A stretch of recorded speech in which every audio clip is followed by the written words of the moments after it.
Everybody says that they invest in the entrepreneurs and not the companies. I don't know that that's true. I think we say a lot of things in investment. I've now gotten 101 no's, so I've heard everything. The fact that I've bootstrapped from $49,000 to this year a $32 to $33 million company, I think should tell you something in investing in me. It hasn't. So I think that there's more psychology and implicit bias and all kinds of things that are in play here. That's Christina Stembel. She's the founder and CEO of Farmgirl Flowers. I'm your host, Patrick McGinnis, and this is FOMO Sapiens, part of the HBR Presents Network. Allow me to introduce myself. I'm the guy who invented the term FOMO. That's short for fear of missing out. Today, FOMO is an epidemic and is changing us so much that it sort of feels like we're evolving into a new species. But FOMO doesn't have to take over your life. You can find the power to choose what you actually want and the courage to miss out on the rest. I'll show you how right here on FOMO Sapiens. FOMO. FOMO. FOMO. Welcome to FOMO Sapiens, the show where I interview people who are changing the world and ask them how they choose from among the many opportunities and options in their busy lives. One of the things that drives me crazy about the world of entrepreneurship is the fact that when you look at it from the outside in, the view is far more rosy than it should be. Pick up any one of the many magazines on the subject or check out their social media, and you'll see that they celebrate founders and their achievements as some sort of hero's journey. It's all about the struggle, the success, the riches, and the prestige it follows. Of course, that happens, but the reality is that narrative is far too simple, and there's a lot of marketing in there. My guest today will tell you what a real entrepreneur does, and she will share her unvarnished story of how she built her company. Christina Stembel is the founder and CEO of Farmgirl Flowers, a fast-growing floral e-commerce company based in San Francisco that includes sustainability among its core values. She's a self-taught entrepreneur who self-funded her business from her apartment on an investment of $49,000 and has now grown it to over $30 million in revenues. In our discussion, she pulls back the curtain and gives us a dose of reality. She'll tell us how she got the confidence to start a business in the first place in the face of skeptics who questioned her as an outsider to the business and as a person who didn't have a college degree. She will also talk about how she deals with rejection, how she nearly ran out of money as she built her company, and how she fought her way back from the brink of failure and achieved remarkable growth in an extremely challenging industry. Welcome to FOMO Sapiens, Christina Stembel. Hi, Patrick. Thanks for having me. Great to have you here. Christina, I'd like to start the show every week with the same question. And the question I have for you is, what turns you into a FOMO sapiens? It is such a good question. I've thought about this knowing that I was going to have this question. Pressure is on. Totally. And the real honest answer is funded people make me have just an insane amount of FOMO, especially companies that are like pre-revenue. That term just kind of goes to my head immediately. And to see what they're able to do with money that I don't have. Many people will tell me how lucky I am that I still own, close to 100% of my company and, how great that is and to keep that as long as possible. And they're saying that, from their perch on the cover of Inc. magazine with their hundreds of millions dollars, large company. And that's possible because they've raised capital. And so I don't feel very lucky when, I'm waking up 3 times in the middle of the night, checking my bank account and being like, trying to figure out cash management. And so I get a lot of FOMO. It makes me a FOMO sapien when I'm interacting with people that are highly funded and are able to do just amazing things without money. It's interesting because you're right. There is this whole media, this whole narrative around companies that have raised money. I call it entrepreneurship porn, which is different than porn entrepreneurship, by the way, listeners. But it is something that creates FOMO because you see maybe it's a competitor even, you see they just raised $20 million and you're trying to compete and you get scared and it can create a lot of FOMO. Am I doing the right thing? And you have chosen a really different path. And before we get into the whole story of Farmgirl Flowers, just tell us, what is Farmgirl Flowers? Yeah, so Farmgirl Flowers is an e-commerce, direct-to-consumer flower company. So it's similar to the big companies you think of when you need to send flowers to someone that lives in a different location and you don't know what local florists are there. And you also might think of us instead when you want to, use something that's a little bit like more designer. When you want to make sure the flowers are a good representation of you as a consumer. So what makes us different than the other companies is that we offer fewer, better options. So instead of having hundreds of options, like all of our competitors have a minimum of 150 options, we offer usually around 16 SKUs, sometimes goes up to around 30 around holidays, but far fewer options. And we don't give consumers the opportunity to pick what the flowers are. So we may have some seasonal offerings where you know they're going to be peonies, but you don't know what varieties they're going to be. And our standard flower arrangements, like our small, medium, large, burlap wrapped bouquet or our vase-based babies, you have no idea what flowers are going to be in it. You just know the size, you know how much you're going to spend, and you know that it's going to be beautiful. And that allows us to reduce the waste from about 40% industry standard to less than 1%. Wow. And Christina and I were talking before the show. I actually used to be in the flower industry. In my private equity days, we invested in the flower space. And I know it's a difficult industry because think about it. Your product is dying from the minute it's already dead. Involved. Yeah. And so it's not an easy space to be in. You got into this space in a very interesting way. So a lot of times in the show, we talk to entrepreneurs and we talk about people who started a business on the side and maybe went full-time later that worked in an industry where they had a lot of experience. And that's something that we oftentimes, I'm an advocate for. You did it a completely different way. You went into an industry where you hadn't worked before. You went full-time. You got to the point where you were down to about $400 in your bank account. So explain, FOMO sapien that you are, how you chose this particular way to get into the industry, what the challenges were, and where you are today. Yeah. So I hear you on doing the 10%, doing the thing on the side while you're still working a job. And I tried to do that. Okay. I am that type of person. Like a lot of entrepreneurs, I think, are always like type A personalities where I make every 40-hour-a-week job into an 80-hour-a-week job, and I take on more departments. And so every position that I had, every job I had before this, I made into this 80-hour-a-week thing. And I would go into that position intentionally thinking I'm going to start this company on the side. Not this one per se, but like a company I was thinking about since I had like 4,000 ideas before this. And I never did it. Because I'd get home at 10 p.m. and be tired and not work on, that financial model that I needed to do. So I needed to actually have the hard cutoff and not have a paycheck coming in to say, okay, like I'm going to do this. I'm going to do it full force. I'm going to give myself 2 years or until I run out of this $49,000 of self savings that I had in my account and see if it works. And if it doesn't, I'll go back and get a job. And if it does, then it'll be great. And I, by the way, I always say, if that's what you want to do, go do it and just know what you're getting yourself into. It's a different approach, but for some people that is the right answer. It's just not, for everybody. So you had a plan, you had your savings, you were going to go out and do this, and you decided to get into the flower industry, which is, as I've just talked about, not the easiest place to be. So how did you choose that, and how did you figure out how to make a successful business? Yeah, so looking back, I would never start this company again, to be really honest. I love it. I love that we've been able to do this successfully. I love the team that I've built. We're going to keep doing it. We're going to do it really, really well. But when people come to me for advice on starting a similar but different flower company, my first piece of advice is don't do it. The perishability, the overnight shipping, like the rush shipping inbound and outbound. I mean, it is almost impossible to make $1. And so why work this hard to make $1, So, but we're doing it and I'm really, really thankful. But the story wasn't that I grew up like frolicking in my grandmother's garden. I loved the flowers. I knew nothing about it. I taught myself from YouTube how to process flowers. I knew nothing about the flower industry. I actually thought they were a waste of money.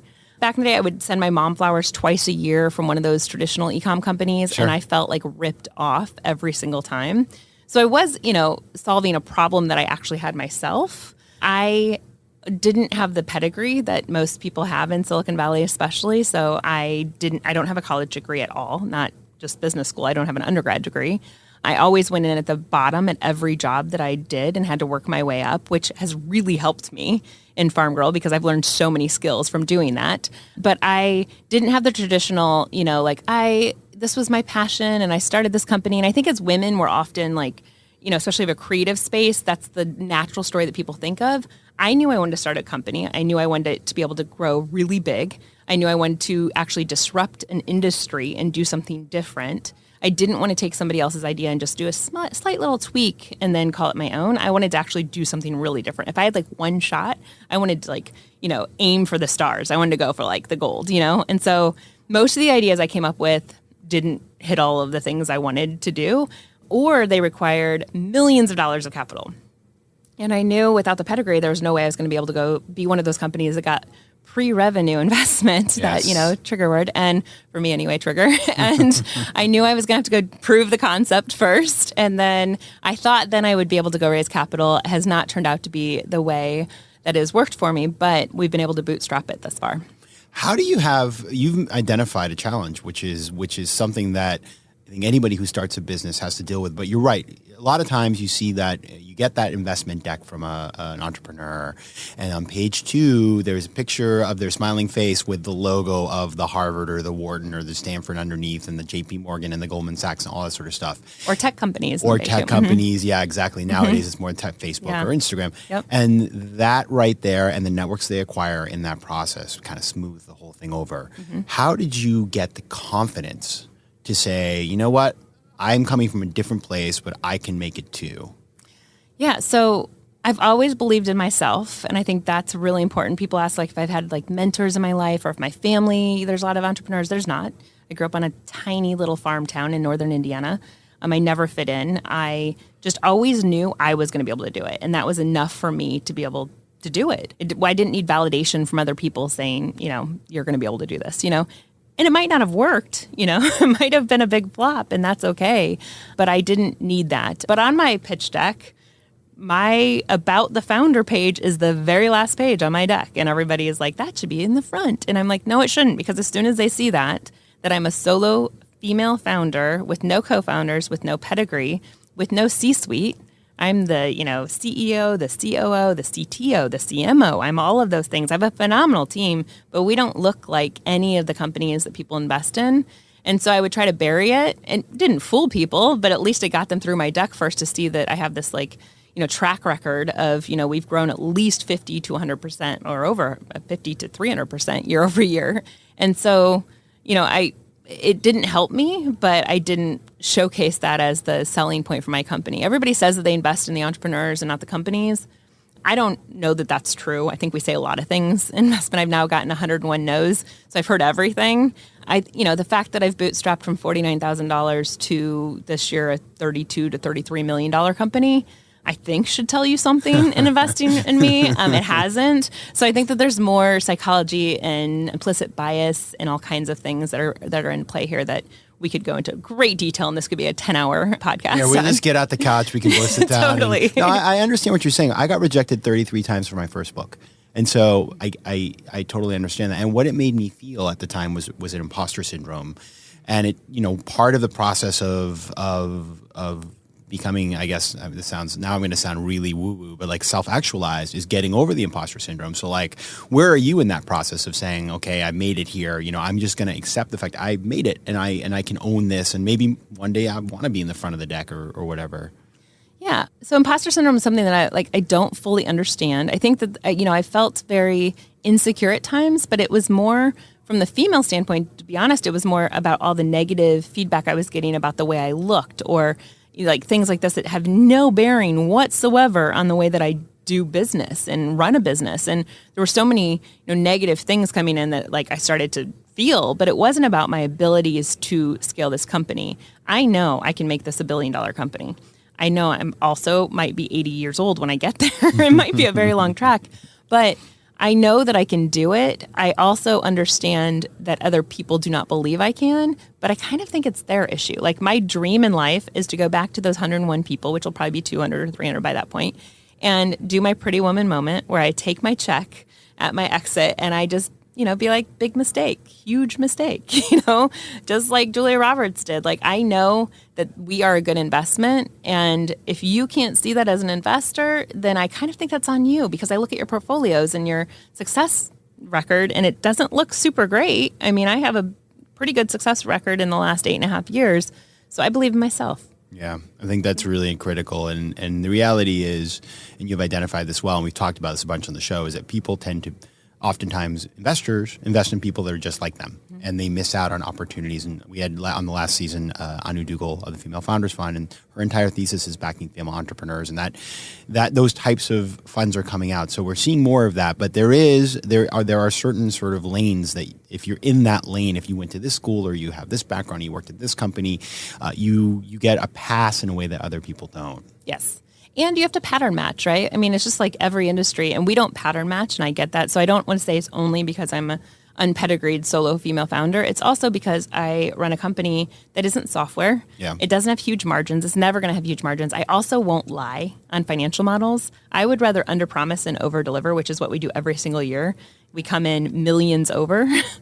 So that also, that's the retroactive FOMO right there. Instead of generating it with the budget and the plan, you sort of come in after. Well, the I have fact. financial models, and we're going to hit it, and we're gonna beat it every single year. Yeah. Where I've seen some of our competitors, what they're saying that they're going to be able to do, and I know that that's not possible. I also know like how you're positioning yourself as like this tech company that happens to sell flowers and things like that. Like I think they're, I'm very honest. I don't want to have to like lie about what we're going to do or what we can do. I want to be able to like tell you this is how much we can do. This is what our gross margins can be, and not oversell what we can do, and then always be trying to catch up. So let's talk about one of the, I think, really interesting parts of your model, which is the simplicity, because one of the things we talk about a lot of in this show is the idea that people are overwhelmed with choice, and the fact that, whether you walk into, I was on Amazon the other day, I wanted to buy just an external hard drive. It's Prime Day when we're taping this, and so I was on the site. There were 1,000 choices, and frankly, I found the whole thing overwhelming, and it made me just not want to buy anything. You, as you have said earlier in the show, really offer a limited selection. So what was the insight that said to you, listen, I want to create a selection that for the consumer is not overwhelming and allows them to choose in a much simpler way? Yeah, so it was kind of by accident that I came up with that as the model. It wasn't really accident. It was just like, it wasn't my number one thing, like, my aha moment wasn't like, we're going to reduce choice. It was, I don't like this problem. I don't like sending my mom flowers. I don't know why flowers cost so much. I don't like the options I have available. Let me fix it. And when I went through and laid out all the problems in the industry, I couldn't solve any of them unless I, moved one of the levers. And the only lever that I could move in order to offer higher quality flowers at similar price points. Like you can't offer more expensive flowers at the same prices unless you move something. And so the lever that I moved was the choice.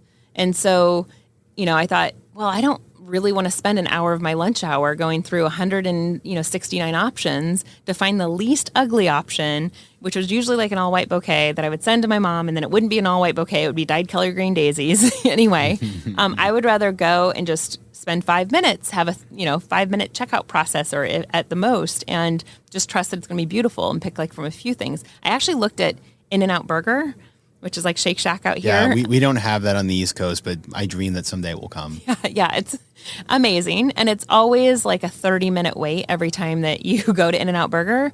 And they have literally like, do you want a single, double, triple? They have a hidden menu, but I didn't even know about that at the time. But just very few things, fries, shake, or soda. And that's it. They don't have, it's the opposite of Burger King. That's like, you can have it your way, any way you want it. Yeah. And so I thought, well, if that works in burgers, why can't it work in flowers? And so that was kind of my guiding light as a, model to base, Farmgirl off of.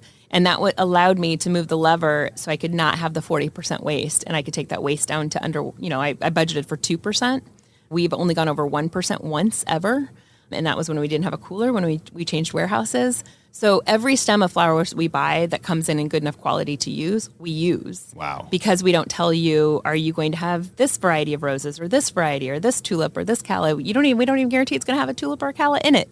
So if all of the tulips come in and they look like crap, which happens all the time, we get credit on it and we sub it with something else instead that looks better. So we can give a higher, better quality product with higher priced flowers at similar price points because we don't waste flowers. And so that really is it. It's that waste factor is the thing. If you're able to reduce that waste, obviously that's just lost money. Yes. Then you are able to basically turn that all into the profits. And your competitors aren't doing that. I'm sure some of them try, but it's hard to retroactively adjust your model to do that. So yes. That's your secret sauce. That's our secret sauce. That and not having to spend as much on marketing.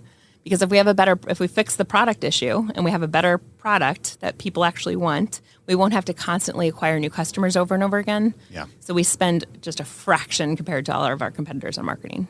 Now, one of the things I noticed about your company as well is that you have a pretty robust social media presence. And we've on the show talked a lot about obviously marketing with Instagram and Facebook and these other areas. So how do you, for maybe a business owner who is looking at your example and saying, I want to be like this someday. How do you build a massive following for a product like yours? Because I was checking it out, and there's real engagement. It's not that you just got a bunch of bots. No, we haven't bought overseas, any from. Yeah, exactly. It's all real. So how did you do that? How long did it take, and what was the process? It took a long time. So we started our social media in 2011. Okay. So I want people to understand it takes a long time to build it if you're going to build it right. Mm-hmm. I highly suggest never buying from fan farms. You're going to be shooting yourself in the foot for the best marketing channel that you could have, which is digital. We also, I should, as an aside, mention that we were extremely lucky to come into digital media marketing at the right time. Yeah. So the auctions were not saturated yet. It used to cost us under $1 to acquire a customer on Facebook. Wow. Because it was before the big companies had transitioned from traditional marketing channels to digital. So we just lucked out. Now everybody, if you're looking for like a 25 to 44-year-old female consumer, good luck. You know, I mean, like it's like hard. I mean, we do it and we do it pretty well. I mean, it still costs us under $6, which is amazing comparatively, but you have to be really smart about like, okay, we're turning it off on, Black Friday around there. You're not even going to try to go after that $800 acquisition cost and things like that. So, but it's a slow process. It's also, I'm a really, really big believer. This is going to get me some enemies, but not using agencies. Okay. I really believe that it is the best, literally 5 minutes a day that you can spend posting a social media picture yourself with your tone. Yeah. We have an amazing team that, is working on content all the time and taking pictures and things like that, but it's all internal. Okay. They understand, what makes Farmgirl special because they're on the inside. So they can communicate that more authentically, which I know is a word that is overused, yes. but it's like one of the worst words. But the real meaning of authenticity, if you can do that, it's because you're doing it yourself. I still post, I would say like 70% of social media posts. I don't answer all the DMs. It got a bit overwhelming. I did until probably a year and a half ago. It was me and one half-time person helping me answer DMs and all the messages. We didn't do a good job because we were getting hundreds of them a day. So now we have a team that does that, which is great. But I still post the static post. I still post at least almost 3/4 of the time myself. Christina, this is the show about finding the power to choose what you actually want in life and business and finding the courage to miss out on the rest. So how do you have conviction when it's time to make important decisions? So my goal at Farmgirl has always been to create a company that I would want to buy from, sell to, and work at. And I don't have all the fancy school knowledge, but I know that if I think about whatever issue that I'm encountering with that in mind, it tells me what I need to do. So, for instance, I wouldn't want to work at a company that doesn't have insurance. I wouldn't want to work at a company that doesn't have 401k. Yeah. So that tells me that I need to do that for my team, even if it negatively impacts the bottom line. And so, with growers as well, I wouldn't want to buy from a company that buys their products from farms that are using child labor to cut the flowers, Yeah. So every decision I make, even though I think it's, have the luxury of only thinking about myself as the founder. I don't have, a board that I have to make happy or these investors for the bottom line, but I get to make decisions with the convictions that I have and values I have personally, because that's how I value my success, as if I've created that company that I would want to buy the product and I would want to sell product to, and I would want to work at that company. We live in a world with a lot of choices, and you're making decisions all the time. And so you have this compass that you've just sort of laid out for us, around you'd want to work at the company, buy from the company.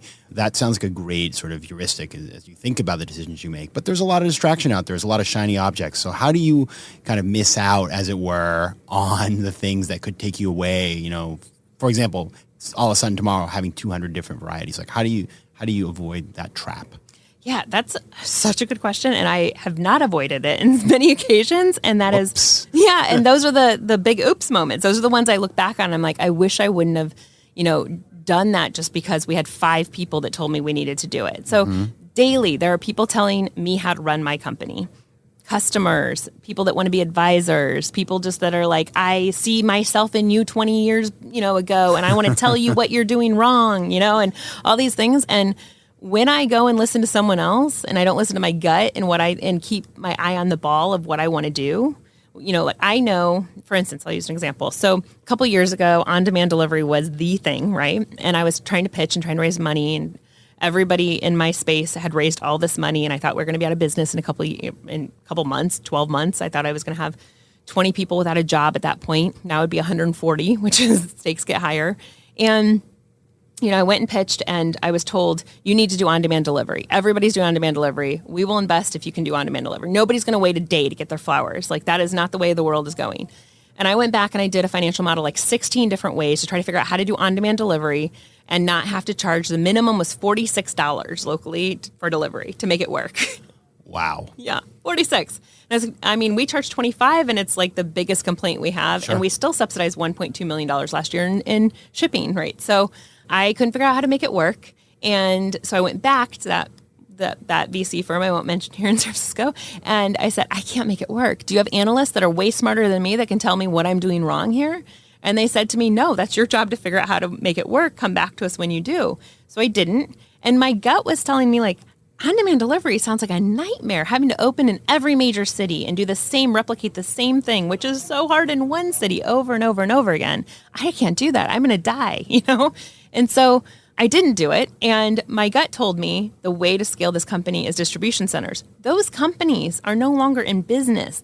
We're doing it that way for a reason, because my financial models didn't lie.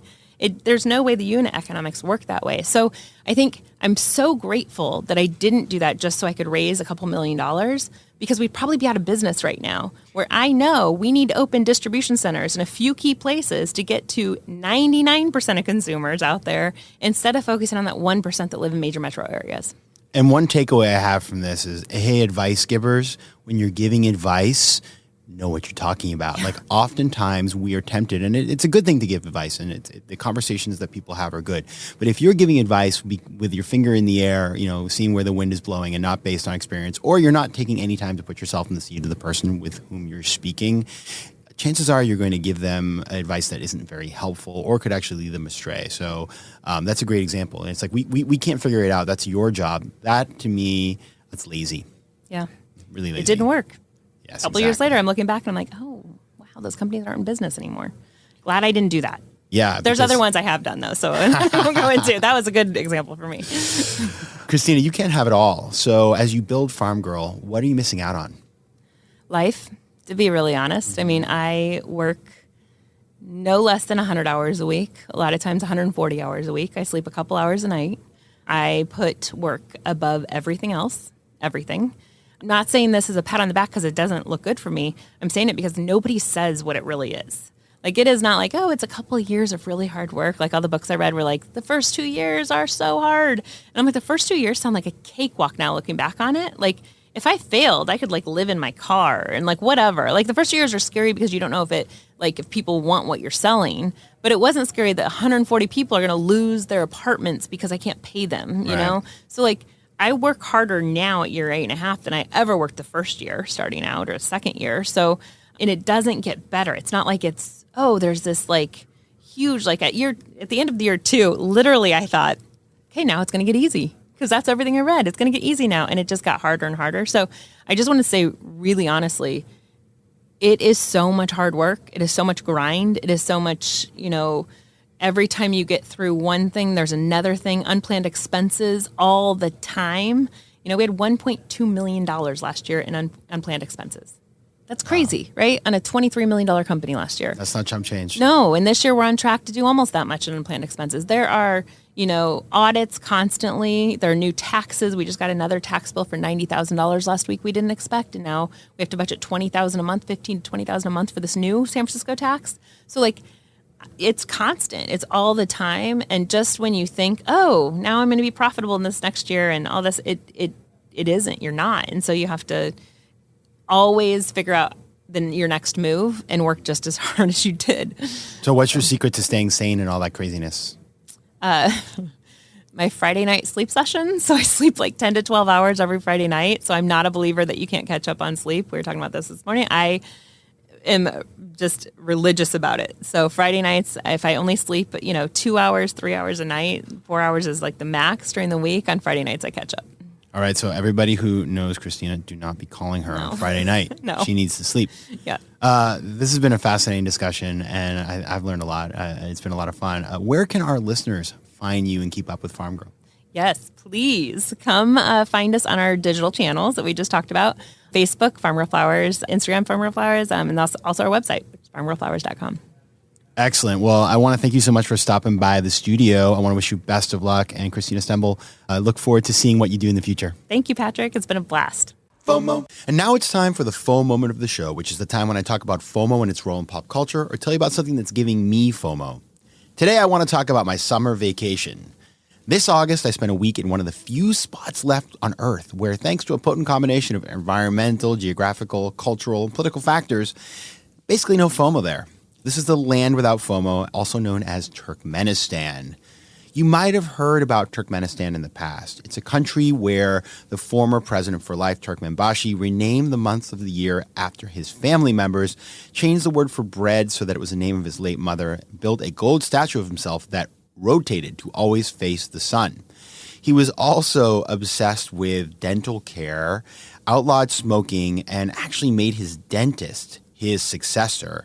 It's a gentleman called Gurbanguly Berdimuhamedov, and he was recently on television because he drove his car around a huge flaming pit that's called the Darweza gas crater in order to show people that he was still alive because there were rumors that he was dead. And actually, this footage has made it onto mainstream media, places like John Oliver and Trevor Noah. So if you're curious to see what that looks like, definitely look it up.